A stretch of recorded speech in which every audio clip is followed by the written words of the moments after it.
ठंडी रोटी। एक लड़का था, माँ ने उसका विवाह कर दिया, पर वह कुछ कमाता नहीं था।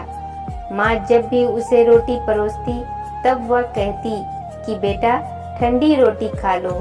लड़के की समझ में नहीं आया कि माँ ऐसा क्यों कहती है, फिर भी वह चुप रहता।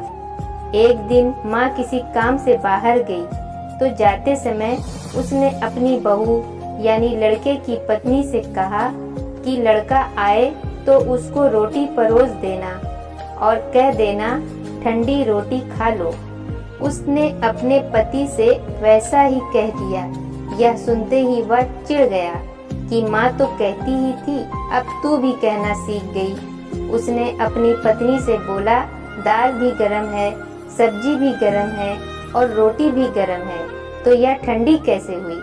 पत्नी बोली, आपकी माँ ने मुझे ऐसा कहने को कहा है, इसलिए मैंने कह दिया।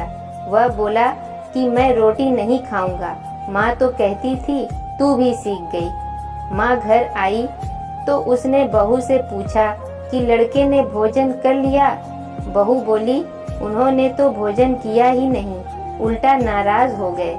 फिर माँ ने लड़के से पूछा तो उसने बोला कि तू तो रोजाना कहती थी कि ठंडी रोटी खा लो, मैं सह लेता था, पर अब यह भी कहना सीख गई है, रोटी तो गर्म होती है, ठंडी कैसे? माँ ने अपने बेटे से पूछा कि तू बता, ठंडी रोटी किसे कहते हैं?